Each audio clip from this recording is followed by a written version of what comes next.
যাবো আমরা শিলিগুড়ি সিভিল হসপিটালে।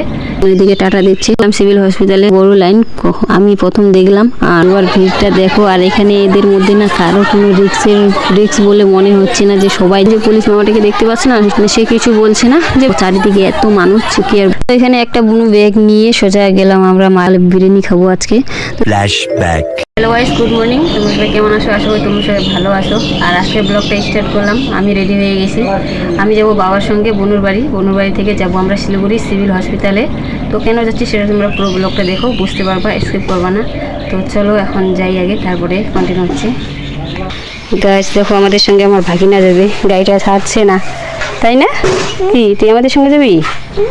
আমার সঙ্গে যাবি দাদুর সঙ্গে কাজে? তোমাকে নিয়ে যাবো না, আমরা এখন যাবো।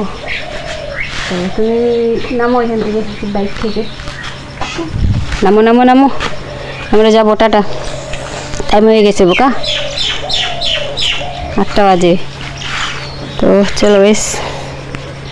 তারপরে গাইস ভাগিনাকে বুঝিয়ে ভাগিনাকে টাটা দিয়ে এখন আমি আমার বাবা দুজন মিলে আমরা যাচ্ছি বুনুদের বাড়ি। তো চলো, বুনু আমার জন্য ওয়েট করছিল। আর বুনুদের বাড়িতে আসার পরে সোজা বুনু রেডি হয়েছিল, তার জন্য দুজনে বেরিয়ে গেলাম। তো বাবা কাজে গিয়েছিল, তার জন্য বুনুদের বাড়িতে আসেনি। তো ঠাকুরকে প্রণাম করে আমরা এখন যাব সিভিল হসপিটালে। তো আর এই যে দেখো বুনুর দিকে টাটা দিচ্ছে। তো বুনু বলছিল যে চলো তাড়াতাড়ি, কারণ আমাদের একটু লেট হয়ে গেছে, ওখানে লাইন বড় হয়ে যাবে। তো এটা ভেবে আমরা তাড়াতাড়ি বেরোলাম। আর চলো তাহলে আগে যাই গাইস। আমাদের হয়েছে লেট, আর এইদিকে টোটো মানে এত স্লো চালাচ্ছে যে কি আর বলবো, আমাদের আজকে অনেকটা লেট হয়ে যাবে যেতে। তো ওখানে গিয়ে দেখবো কিরকম লাইনে পড়ে যাই। তারপরে গাইস অনেকক্ষণ পরে আমরা পৌঁছে গেলাম সিভিল হসপিটালে। আর সত্যি বলতে শিলিগুড়ির রাস্তাগুলোর মধ্যে যে এত জ্যাম কি আর বলবো, তার জন্য আমাদের আজকে অনেকটা লেট হয়ে গেছে। এখন ভিতরে গিয়ে দেখবো। আমরা যেটা ভেবে হলো গাইস, দেখো কত ভিড়, মানে এত বড় লাইন আমি প্রথম দেখলাম। আর বুনু যেহেতু শরীরটা ভালো নেই, তার জন্য আবার বলছে এত লাইন, তোমরা একবার দেখো কত ভিড়। তো এখানে বুনু আছে, ওই যে দেখো কত মাঝখানে আছে, এখন একটু আগে গেল। আগে সত্যি বলতে অনেক ভিড় এখানে। তো এখান থেকে এখন মনে হয় শর্টকাট, এখানে ফর্ম জমা দিতে হবে, তার জন্য বুনু ওইদিকে যাচ্ছে। তো এটা কিসের জন্য সেটা তোমরা কমেন্টে বলে দাও। তাই সত্যি বলতে এত ভিড় কি আর বলবো তোমাদেরকে, তোমরা একবার ভিড়টা দেখো। আর এখানে এদের মধ্যে না কারো কোনো রিক্স বলে মনে হচ্ছে না। যে সবাই যে এত ঠেলাঠেলি করছিল, যে লাইন বলে মনে হচ্ছিল না।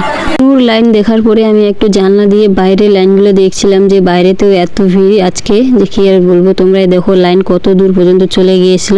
আজকে এত রোদ, তবুও লাইনে আছে সবাই।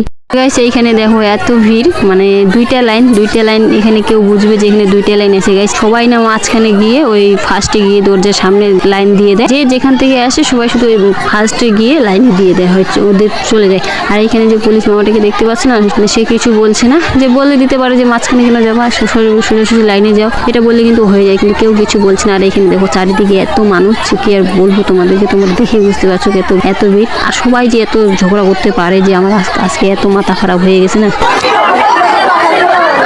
তারপরে গেছে আমি নিচে আসলাম, নিচে এসেও দেখছি যে এত ভিড় এখানে। তো কেউ মানে লাইনে দাঁড়াতে পারছে না, কারণ জায়গা এত কম, যে কি আর বলবো। তো আমার একটাই কথা সরকারের কাছে, যে মানুষদের হসপিটালে যেন একটু জায়গা থাকে লাইনে দাঁড়ানোর জন্য। আর গর্ভবতী মহিলাদের জন্য আমি বেশি করে বলবো, যে তোমরা যেগুলো দেখছো মানে এত জায়গা কম, ওইখানে যে একটু যে বসবে, বসারও একটু জায়গা নেই। তারপরে গাইস আমরা সিভিল থেকে বেরিয়ে চলে আসলাম একটা দোকানে, ব্যাগের দোকানে। তো এখানে বুনু একটা ব্যাগ নিবে, তো তার জন্য ব্যাগ দেখছিল গাইস। আর এখানে দেখো ব্যাগগুলো যে এত সুন্দর, মানে আমাকে নেওয়ার ইচ্ছে করছে, কারণ আমার ব্যাগটা না দেখতে একটু ভালো লাগে না, হোয়াইট আর ব্ল্যাকের মধ্যে। এখন খুঁজতেছি শুধু ব্ল্যাক থাকলে ভালো হবে আমার। তো এখানে একটা বুনু ব্যাগ নিয়ে সোজা গেলাম আমরা মার্কেটে। তো মার্কেটে এসে একটা জামা চয়েস করলাম, কিন্তু রেড বললো না। মার্কেট থেকে বের হয়ে টোটোতে করে এখন আমরা যাচ্ছি আশিঘরে। তো আগে আমরা আশিঘরে যাব। আর গাইস আশিঘরে এসে আমরা যেতে চাইলাম বাড়ি। তো ওখানে বিরিয়ানির একটা দোকান আছে, তো বুনু বলছে তাহলে বিরিয়ানি খাবো আজকে। তো তার জন্য আমরা সোজা চলে গেলাম বিরিয়ানির দোকানে। আর এখানে দেখো আমি হাফ প্লেট নিয়েছি, আর আমি যেহেতু চিকেন খাই না, তার জন্য আমার জন্য মাটন নিয়েছি। আর এখানে আমাকে তুলে দিল আমার বুনুর রাইসগুলা, বলছে এগুলা চলবে, কিছু হবে না। আমাদের বিরিয়ানি খাওয়া কমপ্লিট, এখন আমাদের শুধু বাকি আছে পেমেন্ট করানো। তারপরে এখান থেকে বের হয়ে চলে যাব বাড়ি, তারপরে তোমাদের সঙ্গে দেখা হচ্ছে। তো গাইস বাড়ি আসলাম সিভিল থেকে। সিভিলের গায়ে এত ভিড়, তোমরা ভিডিওটা দেখে বুঝে গেছো। তো এবার ভাবো মানে কিরকম লাগে বলো তো, এগুলো প্যাসেঞ্জারের মধ্যে এত বড় লাইন, আরও এত ভিড়। তো সেটা তোমরা দেখে গেছো। আর এখানে একটা ব্যাগ নিয়েছি আমরা, ভিতরে আছে।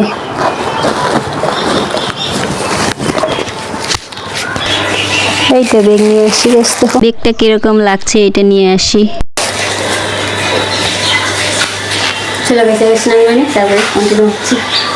তারপর গাইস স্নান করার পরে আমি চলে গেছিলাম আমার দিদির বাড়িতে ভাগিনাকে দেখতে। আর যেহেতু বুনুর বাড়ির সামনে আমাদের দিদির বাড়ি, তার জন্য একটু হাইটে চলে আসি। আর এখানে দেখো ভাগিনাকে কোলে নিয়েছে আমার বুনু। আর এই যে দেখো ভাগিনার স্মাইল মানে এত সুন্দর, তো মানিকে দেখে হাসছিল।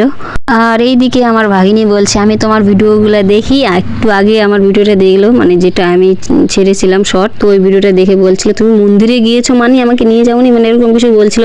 তো আমি বললাম যে তুমি আমার যেহেতু ভিডিওগুলো ইউটিউবে দেখো, তাহলে যে আমি তোমাকে ভিডিও করতেছি তো কিছু বলো। ভাগিনী যেগুলো কথা বলছে গাইস তোমরা কিছু বুঝতে পারবা না, তার জন্য আমি ভাগিনীর কথাগুলো দিইনি। আর এই যে দেখো ভাগিনী মার খেয়েছে ওর মার কাছে, তো আমি ওটা দেখলাম যে গালটা লাল হয়ে গেছে। তো এখান থেকে আমরা যাব এখন বুনুর বাড়িতে, তারপরে যাব বাড়ি। তারপরে গাইস বুনুদের বাড়িতে যখন গিয়েছিলাম তখন আর ব্লগটা কন্টিনিউ করতে পারিনি, তার কারণ হচ্ছে ওদের বাড়িতে গিয়ে রান্না করার পরে খাওয়া দাওয়া করে আমরা এখন সোজা বেরিয়ে গিয়েছি বাবার সঙ্গে। আমি এখন যাচ্ছি বাড়ি। তো চলো তোমাদের সঙ্গে তাহলে দেখা হচ্ছে নেক্সট ব্লগে। আর ব্লগটা কেমন হয়েছে একবার বলবা।